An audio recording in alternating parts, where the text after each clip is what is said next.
At the start of each piece, you'll hear this sound. Look at part 1. You'll hear 3 different extracts. For questions 1 to 6, choose the answer A, B or C, which fits best according to what you hear.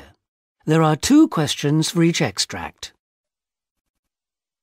Extract 1. You hear 2 colleagues, Eva and Colin, talking about a problem at work.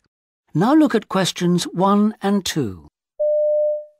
So the thing is, you aren't getting on with her new boss then, Colin? She's just so different from her predecessor. I mean, John used to get us all involved in the decision-making process. No chance of that with Sandra, you think? No way. OK, I grant you, she's got some good ideas. She moved pretty fast to get us all to agree to individual job descriptions and a proper timetable, none of which we've had before, and we should have had. And she's done her homework on the staff profile, our qualifications and past experience and so on. As you'd expect. Yes, but she doesn't seem aware of the atmosphere here. It's the way we've always done things. I just don't feel I can work with her. I'd say she's just finding her feet in a new job, and she'll soon get the hang of what we're all about. Let's focus on how much she's already achieved. I wouldn't let anybody tell you it's a trivial issue, though. If she doesn't settle in soon, and you still have issues with her, I think you should approach her direct. OK. Thanks, Eva.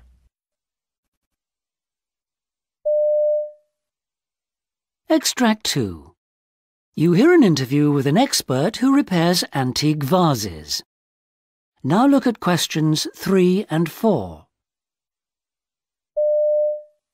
Show me how you do it. I see you've got trays and trays of pieces here.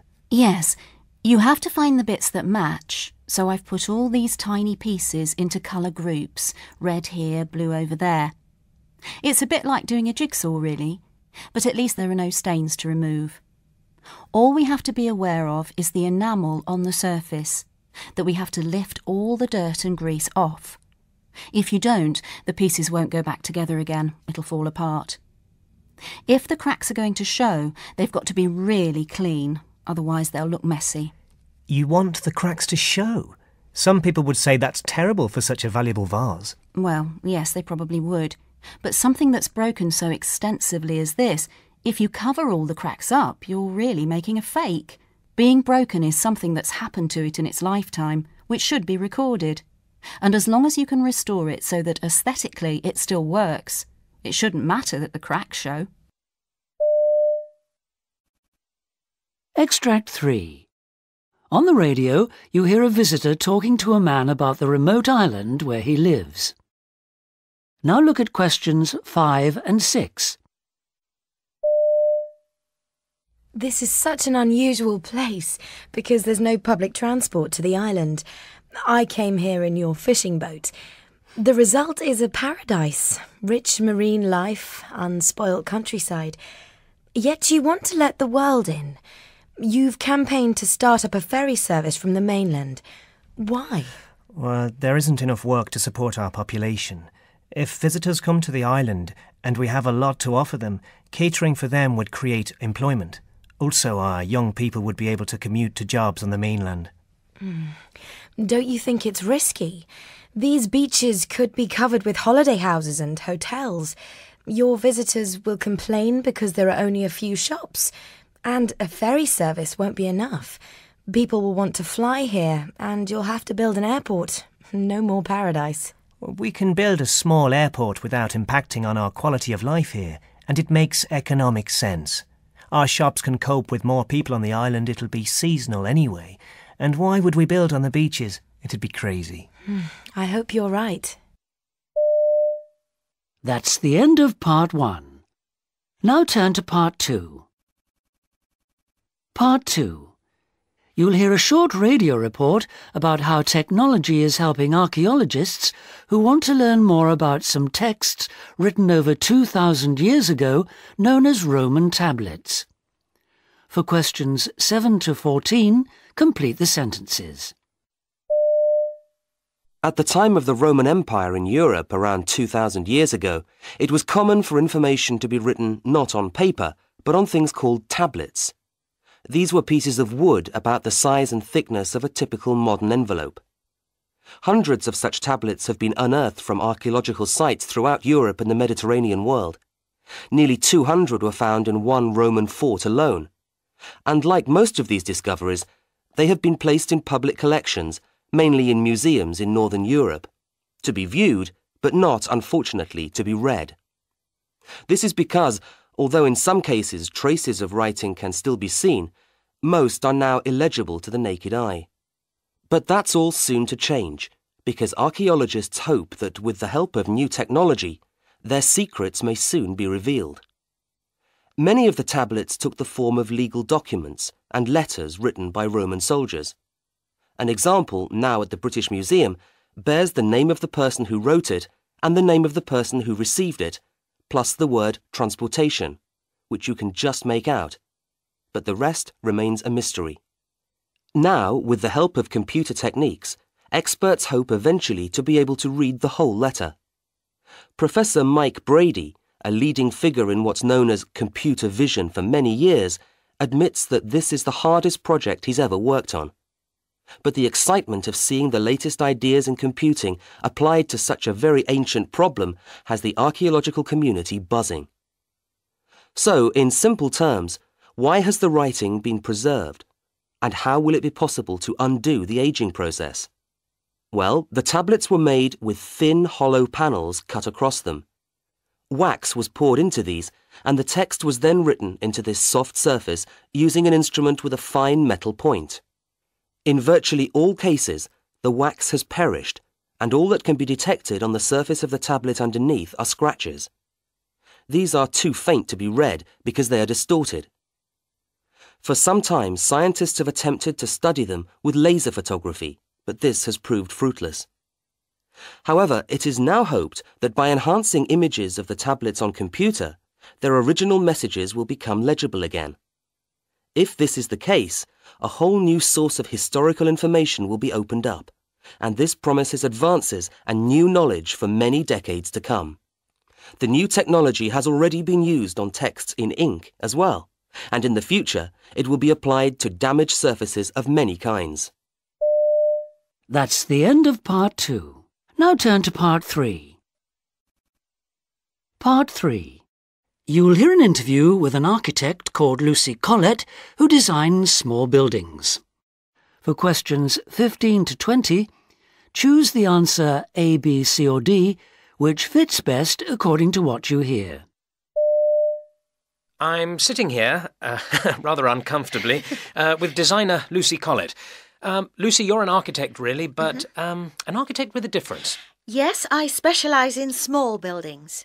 And we're in one of your buildings now. It's a treehouse, and we're perched on child-sized seats 2 or 3 metres above the ground. In fact, I was commissioned to design this house by my neighbours for their children. I don't like heights, but I loved the challenge of weaving the house in amongst the branches. You can see there are several stories with stairways between them. I'd have given anything for a house like this when I was a child. Yeah. What started you off on this type of design? I've always had a passion for small buildings. Playhouses, of course, when I was a little girl. Then I found a book about historical telephone boxes, which fascinated me. When the telephone was an amazing new invention, money was poured into the designs of public phone boxes. They were all sizes and styles.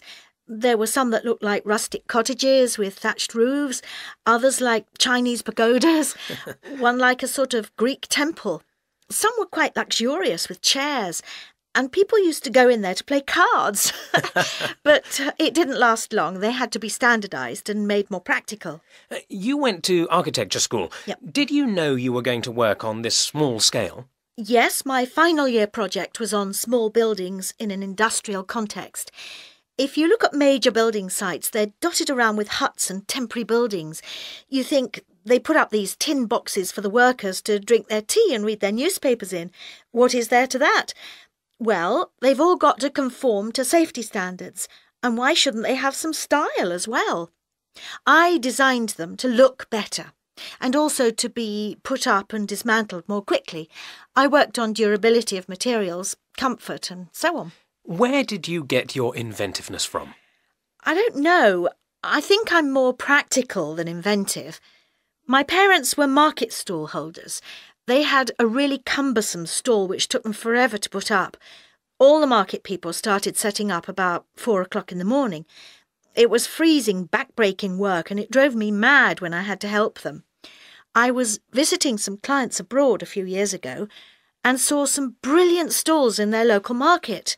They were little metal folding houses, completely waterproof and enclosed, with plenty of display room. At the end of the day, you could lock them up with the goods safe inside, or you could fold them flat and cart them off to the next town. I did drawings of them and made one when I got home, but I haven't sold it. What have you done that you're most proud of? I suppose everything I've done is a variation on a theme, so it's hard to pick anything out. But I did get an award. The Newspaper Sellers Association gave me a prize for a design I did for street corner kiosks. You know, those cute little buildings with display windows on 3 sides. Mine were in strong steel, painted, with domed roofs and lots of decorative detail.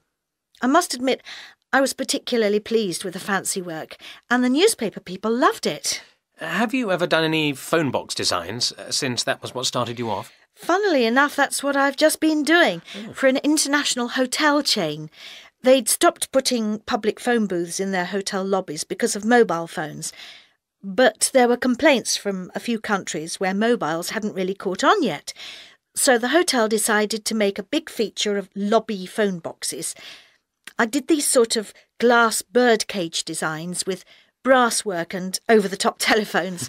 Now the company's putting them in all their hotels, and people are going into them to make calls on their mobiles. It's sort of retro-style lobby furniture. And tree houses? No, this is a one-off. I've told you, I'm scared of heights. OK, shall we let down the ladder and go home? Thank you, Lucy. That's the end of part 3. Now turn to part 4. Part 4. Part 4 consists of 2 tasks. You'll hear 5 short extracts in which people are talking about problems related to their work. Look at Task 1. For questions 21 to 25, choose from the list A to H the problem each person encounters. Now look at Task 2. For questions 26 to 30, choose from the list A to H each person's current feeling. While you listen, you must complete both tasks. Speaker 1. The weird thing is that up to quite recently, I used to really love being in the theatre business, so it never seemed much of a hardship earning next to nothing and holding meetings in an office the size of a shoebox. But somehow, over the past year, the gloss seems to have worn off a bit, and now I've realised I'm just being taken for granted. I feel as though my spirit's been broken. It's awful. I don't blame anyone for it. We've had no actual rows, but I won't put up with it. It won't be easy entering the job market all over again, though. Speaker 2. Normally I'd say I thrive on deadlines and pressure from clients, but it does all build up, and recently I've been prone to fairly severe headaches in the office. Don't get me wrong, I'm fine outside work, I can chill out with the best of them, but I do have a lot on my plate, as you'd expect at my level in the company, and it's probably too much to handle if I'm honest, especially with my current project. I can't wait to see what happens when I implement my new time management plan at work. It's hardly rocket science, but I'll be devastated if it doesn't work. Speaker 3. The thing that finally made me flip was being told to move into a new office, which was patently unsuitable for the project I was working on. That was on top of a whole series of other ridiculous demands, so the trouble was it just all came to a head, and the people in charge simply refused to take responsibility for it. We had a number of bitter exchanges and I ended up seething with rage. I still feel that way, but I'm determined not to just accept it. Although I have no idea what I should do about it, it all happened so fast. You can bet I won't be leaving, though, because I love the work. Speaker 4. I'm rapidly reaching the end of my tether. I haven't lost my cool with a customer yet, but it'll happen soon. It's just too much, being expected to run my department without a reliable flow of data. My line manager's been very supportive, I'll give her that. And she's been on at the technicians to sort it out, so I've done my bit, but nothing's happened yet. And the final straw is when I'm deluged with supposedly helpful emails from other departmental heads about how to cope. What do they know about it? They go on and on about how disastrous it is, as if it's my fault. Luckily, I've got a great team under me. Speaker 5. Well, I'm not sure what my options are. She's got such a bee in her bonnet about this internal promotion that you just can't reason with her, so I haven't tried to talk her out of it. I really don't want to get her into trouble by reporting her to management for that row yesterday. It would ruin morale in the office. I suppose, in the end, we might both get a small pay rise and a new job title. If she isn't satisfied with that, and I have a feeling she won't be, I'll have to raise the whole issue with the boss and let him resolve it. That's the end of part 4. That's the end of the test. Please stop now.